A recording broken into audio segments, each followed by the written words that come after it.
Songs Avenue haza twareba niwe wa appearing so abantu babiri ne bebuza bakusigningira mu Songs Avenue ninga they just invited you I'm not signed to Songs Avenue. Bakanyita kuba album yabo kandi cyari ebyeshongoro kibashoize batakaberekera bindi. So that was their first song. So now we need to sing to trust me with their album to be part of it. Okay. So why do you do specifically gospel, not secular music? Gospel is full of life. Gospel is full of life. Yeah, full of life, and as a minister, my mission is to hook souls for Jesus. I can only hook them with the truth, and the truth is Jesus. I know. All right. Nzakutandikirawo ejeri party yokubanza I think nzaguma tuhendahendamu ora amanye kwika Levikson kumuchenga je n'okomanyira bingi ebe kumukwataho. Gospel yagamba je gospel ni music y'amagara waza kuchondoza weche kurungi munonga. Gospel music ni cyo kintu kigarra masiko.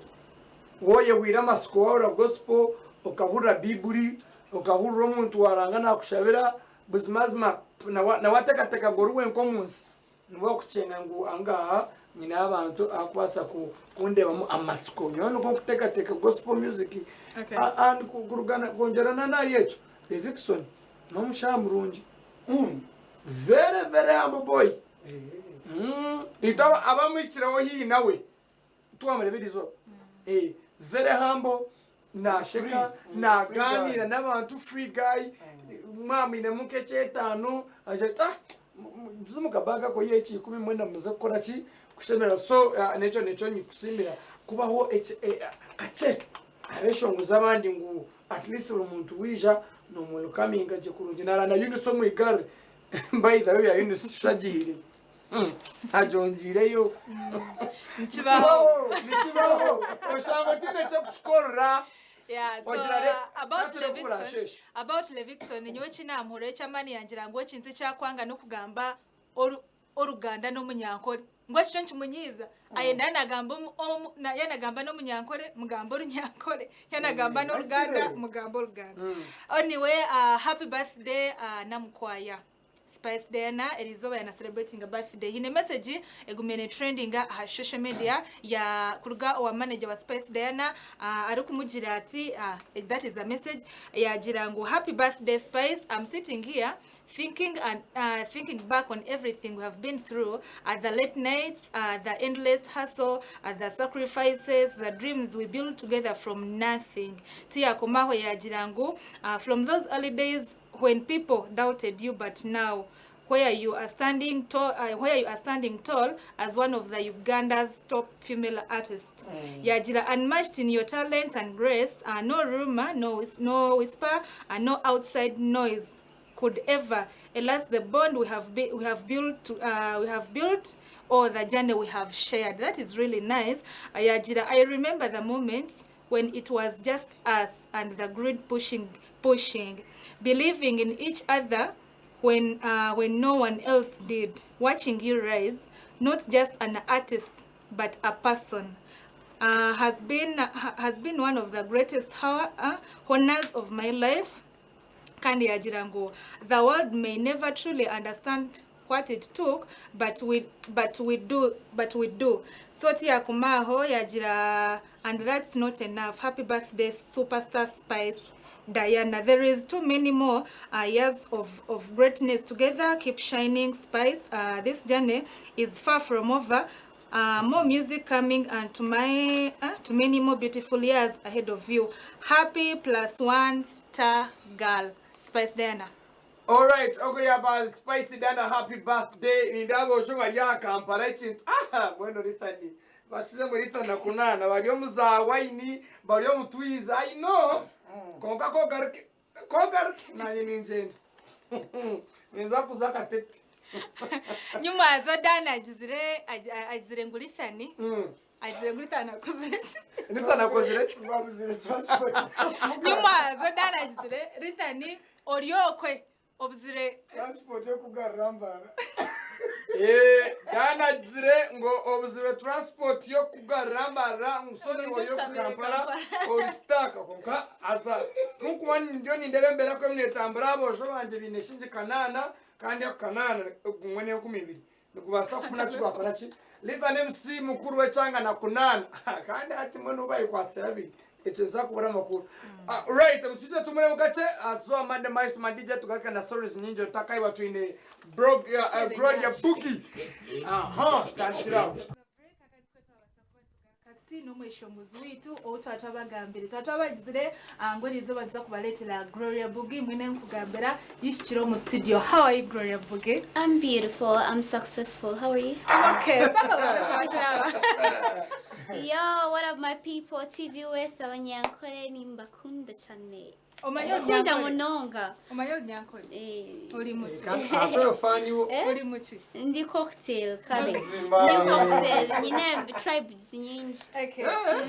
So kari ko tabasa kubantiriza omweshongozi ne bamweta Gloria Bugie. Bazora mtya soko buze kubogambye ojja wano ku TV. Abo agira uriyo noyishe banzo baramutyo. Abarabi abalungi abokutureba. I'm so happy to be here in Mbarara. It's my first time TV West. I'm so super excited. People, oh my god, I couldn't wait to come to Mbarara. I've had so many fans, so many people inviting me. They're like, yo, Mbarara, we love you. Kati ndiko ground. Yeah, I'm here. Yeah. So kakati Gloria Bugie, how long have you been in music? It's been a year now. I've made a year. Yeah, I've made a year now. Yeah. In October. Who inspired you? The late Mose Radio. Hey. Kayimba cha kayita mwaka soka akakuleta mu bantu the first song that was a through. Kati wano Mbarara abantu basinga kwagala 500 shillings my single song. 500 shillings I make a order. Mbarara bakategera nnyo kusinga Kampala. Ne kala kasinga okundeta like Ugandan wise like generally it is Aliwa, the collaboration of Aliwa with John Black. Then See Me, my song, my single, then Yash Nechi twala kuleva indala. Yeah, have you been in Mbarara before? No, it's my first time. I'm so happy to be here. How did you find Mbarara? The name Mbarara. Where do I start from? I see beauty everywhere. Oyogora boyo mulaba.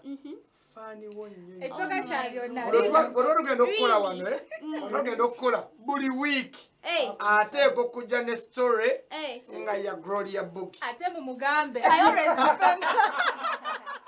Kati nemubuuza nemugala aki buli script ejja nanga munanga ati ya trending. So tukwaniriza. I'm so happy. No meeta Made Maisman DJ. Kuba endongo buli lunaku. Tukusudiya nnyo nno. Tukusudiza nnyo wiiki yonna ewedde doozi omwezi guno oguwedde. Bukyanga atandika. Era endongo eno ojjudde omwana agirina wano. Kipya ki kyewaakala bwe wakatuuka butuusi? Natuuse jjo. Ewasuze muno ekitegeeza. Kiki kyewaakala n'ogamba ati leero ekiryankole baaba kyo kikambwe. Mbarara is clean, eyina bisheesha abaana balungi bana banyirira. Nanywedde ku mata ne ngamba ya. Tokalira ashabwe. Sinnaba ngenda kulya eshabwe from here. I have to test it. Gloria Bugie, find that Chiranshonga. Do you hear Nyankole? Very much. Okay. So people were saying you use your body or sexually to promote your music. I don't know how true is it. I get your point. Yeah. So bagamba chibuzo. Yeah, chibuzo. Ata nzawo wala okuchiddamu ngenda defendinga Gloria. Okay. So kasoke mubuze. People say you use your body. It's okay. You use your body. Okutambuza ennyimba zo. You use your atarina. Nyashe. Okutambuza ennyimba zo. How true is it? It's not true. Mbwati mukama we yantonda. Ne wenyambala gomesera body so agikweka. Ate chiri funny music titulina okushootinga video ne muziraba. So kali newe nyambala gomesi newe nkola ki era boy sigenda gitemako gikweka yendiko gyenyina okulaga neyo yandibadde mbi era gye nandibadde ndaga. There's no way I can avoid showing my body yet I have to shoot a music video, I have to appear to cameras. Even right now never kid but using the body. Yeah. So it's not true. Nzawongenda ku defendinga kyenda. Abantu abasinga okuleetawo embeera eyo balinganzi. Balinganzi tutegedde. Kati Gloria bwalwala yenkananzi. Kati nze bwe ndwala automatically mfa wakaweddemu. So naye ng'ate kyagenda kituufu si bwe kiri. Omanyi nti abantu abamu buli muntu alina engeri gy'atwalamu ekintu kye oba gy'aba ayagala okuyisaako ekintu kye. Ate era buli muntu aba alina oyinza okukola ekintu bo ne balooza mbu ekiruubirirwa kye kibadde kino naye ng'ate ekiruubirirwa kye nga se kibadde ekyo. So music watandise mufunamu ssente oba kukyali kusika mugu? Banaki. First of all, I want to thank my fans, my Mbarara fans, everywhere, all Ugandan fans. Webale kunteekako. To level booking and funa bookings, pond bookings. I'm very busy tonight. I'm performing at the Cave Bar here in Mbarara. Chechandese kukola sente. Oli management obo yimba wika? Nina management, hit boss management era naze nabo bane mwebale nnyo kumpagira kumbookinga mweyongere okumbookinga keep booking me, keep bringing the money. I want to make that money. Awe nyini wenjaga tutandikire wenyini bagamba nti oyina management. Widenga bagamba nti management zisudde nnyo talents z'abayimbi. That is it abaze mu kusooka ebanga hustle. Eba hustle olina atuleeka n'akola akayimba ke akayimba ne kayitamu kamala okuyitamu olwo management nejja ne basobola okukola ki oba kutandika okubanga abakujjayo abandi badde bakongeramu ate ne bakuza wansi tuleeko likes of Irene Italy tukyamuwulira tulabyeko bayimbi bangi nja bazenga bagendako wansi golaba nti management tegenda tuuka akaseera ebeeko ekuteeka ku ttaka. Kisinziira ndowooza kisinziira ku bintu bingi oli mukola na management wanibanga okola na management oli muyimbi weka oba bangi oba nga like it's more of a record label. There are many factors but kyensobola okubuulira omuyimbi wabweru like ekintu kyoba okibeeramu ngo you're involved in it, you know everything A, B and C, from A to Z. Like even if you break up with your management or a manager or whatever, you know what to do. They can't put you down. It also depends on what you love. Like go to tula nga queen ne bakolera buli kimu. Like be involved and do everything so that whether you break up with who or whatever, you can still move forward and follow your goals. Where do you see yourself in about 10 to 15 years to come? Wherever 10 to 15 years. Yeah. I'll be a mother. I'll be a mother. I'll be a mother of twins, triplets. But 5 years from now, 5 you know, years. Olimba jaga to discuss ngeko. Olimba lwabanchawo. Concept ojijawa. Biringa byange nawe byamigwa. Byaddala bane banchawa. Ate haina maana akola ekisemba ebannange. Ba ex Sisibenna. Kubanga nagoleka banchawa. Oina jo engeli like oina melodies ezo bejozijayo. Ngozijayo n'obusungu n'ekitimatira ekibi ng'osinze n'ogamba banchawa. Kugamba So is it kiri kugwe oba wali oyimbira ffe? It's a true story. Banchawa. Ate nkimanyi sinze nze kabuli omu bali bamukyayeko. Abasajja naffe tetutudde. Ate weyamala nankola ebyo byonna nga mwabiraba. Naye I have a new song that I'm premiering today, Simusango. It explains the whole situation, the whole leaked video situation and everything. Yes, it's really not my doing. I would like to make it clear here in Mbarara. Maybe you don't know the story. I would like to clear it on air here. It's not my doing. I'm very sorry to whoever I've disappointed, and I'm here to continue giving you good music. That's my main goal, nothing else. All right, mutichize takesho ka Gloria Bugie Simusango. Akesho kako nakasia kurogoa Gloria Bugie Simusango. Kangende osanga alinjagala aliyeyo. Tamanyi nawe izo kwa munamukisa. Omuntu ayinza okubeera oli kakuba. Ayinza okuba Mbarara. So obanga ali aluwa. I'm single. I know. Ari 5. Ja. Aro. Yeah, about twagaruka waliwo oluyimba lweyimba ne is it Victorious? Yes, Victorious. Mwalikola ne Mbarara. No, tetwalikola wa ne Mbarara naye twakola ne producer wakabya singing Mbarara instrumental. I know. Yeah, man. Natkozeme fujjo jagizegiza obuntu bwe. Instrumental okusoka twamuwanya obudde naye kabala somuwulira. Ate twakoze n'endala nga mbayimbira olwewamu olulimi olunyankole. You can't wait for Where this do you one. come from? You can't wait for this one. Tuwe mwakapera. Akapela. Where do you come from? Kalinde. Where do you Where do you come from? I'm a Ugandan. Ozalibwawa. Kale nazaalibwa neesanga Kampala naye ng'ebyaddala ndi muna Uganda, just that I'm a cocktail of many tribes. Amanya You want handle. What is your real name? Ngojeko Gloria Bugie feri. Kati zayogedde ekitegedde omanyi kiringa nga I'm bwozaalibwa. Businje Gloria. Akampa Businje. Aze kategedde kadagezako gabo tumbuza gyazaalibwa. Kibeeramu kati okusanga nti mami weeri, daddy weeri, ate osanga bava olukunji, ate taata yasenguka erukunji n'agenda e Kabale. Ate ne babeerako ejjinja kwegamba n'ebikubuzaabuza. Nga tomanyi watuufu wa naye gwe kikulu ndi muna Uganda. Yeah man. Yoyo Gloria akayimba mukawodde si musango. Si musango. Bagamba abayimbi ennaku zino abajja ennaku zino balina amalala abato. Luyimba lumu nga yeebikira ekiwuddu ku mutwe. Ziseebikidde sibisobola. N'okuseera ennyo bane butuseera. Naye gwe omanyi senze etteeka mu music ono. Nga tonnafunayo toyinza okukola project 10 Mukama yakwatirako omutonzi waffe n'asalawo. Naye oyinza okukola project 10 bw'okola video bw'opromotinga bw'okola nga you're not getting back that money. But when you get the song, I mean you have to make the money. It has to come back. Yeah. Kati gokufuna okola a hit song. Wali ose project singa maker. So gamba nti zino nazikola ne zifa naye luno ne lujja ne luyitawo. Nze Mukama abadde mulungi tezifudde mbadde nyinawo n'endala 2 nga bazimanyi aliwa n'essimi. Nora Apas saagala kugamba tezifudde nnyo. Nyinza ogamba nga lumu lwokka lwe natta.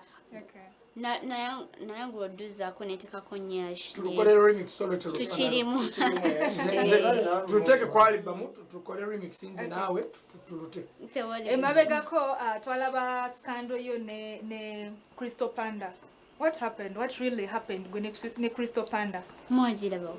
Twagirabawo ng'oddamu Crystal Panda ine ebintu byajja n'ayogeraawo nagamba Gloria, it is, I know you saw them. Nze nga siina budde bwoyo. Tewabiraba? Nabirabako kale naye si nti I've never been in the same space with him nti nno ate muddamu nti ate kati. Like I just want to know, Crystal Panda, why are you obsessed over me? Yeah, he's obsessed. Every interview, he talks about me. Like, dude, oyagala collab, oyagala change too. Ekyo kikumala mu maanyi. Amanye ebintu ebyo birungi. Buli wakogerako n'obeera mu mawulire. Kiba kirungi okuba kiba kikulongerako. Buli muntu ajja kubuuza. Ye muyimbi teyandibadde nga njogerako nnyo kubanga muyimbi. Kale, is he out of songs? Muwa luyimba kiki? Kubanga abantu badde banjogerako bannamawulire ate muyimbi munno. It doesn't make sense. Like, what's wrong? Is everything okay? Crystal Panda ogireetereza omwojo wanje. Wano nda kolabo rugayo kigambe nze nanjagala kolabo. N'oluyimba luyita alinsangawa. Ekikumanya gye abantu abingi ne bamanyi ekyeshongoro kyabwe kya nnyashi kye baagala. Ndowooza Iceman DJ soka otuweeyo nnyashi. Njagala obaziniremu nnyashi yo. Ate nekira I'm performing at the Cave Bar. Bakuba show.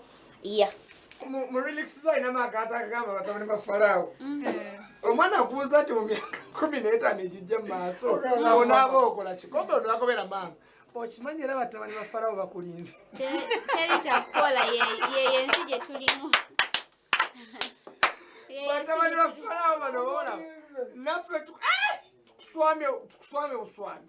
So nwe Gloria Bugie akayimba banchawa n'obundi bweshongoro bwingi munonga. Kind of course nze sikusalira musango ebibaawo bibeewo mu bulamu ate tulina okutambuza obulamu mu maaso era buli kintu ekibajja ngamba sizaasoose and about that akuwagamba ali ekyo last time I came here and did the story ya Gloria Bugie ndikubagira nti last time kikabali Gloria Bugie like any other person nobasa kuba oliaho otakumanya ekyomanza kya byona yakugira nguwe takumanya kyagenzero misho like she didn't know anything about it so ngoku yabira tine kyakumanya niwe nobasa kurugokwe oshange no trending tomorrow shange munange nga powers yaliko oshegeera so right now kandi it is always said no shanga abantu abingi abokujajinga Gloria Bugie are females like oshanga no mukazi oshanga no mushiki oshanga no mukazi mwenu wenkawe so it is always bad washanga ngo omushiki mutayi wawe noenda mwenu omukore mu movie omuta status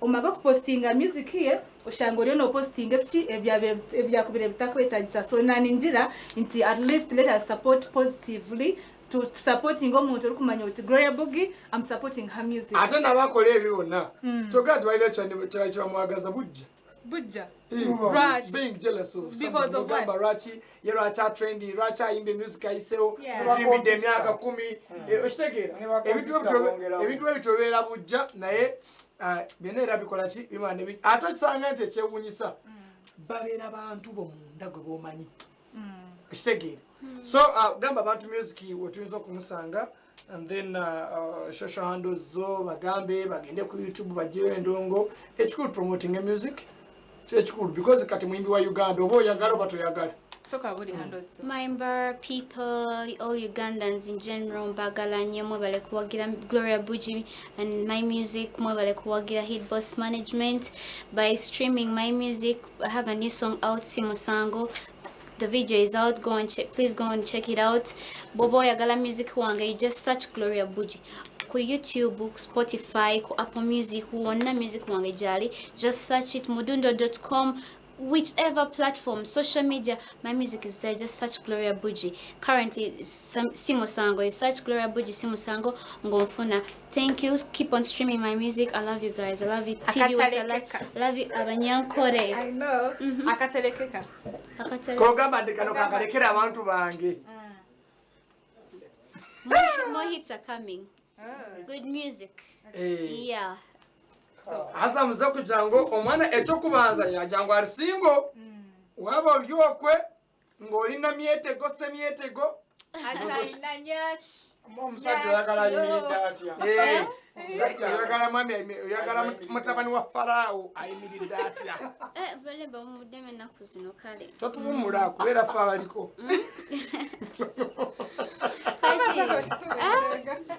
Mutabani wa Farao.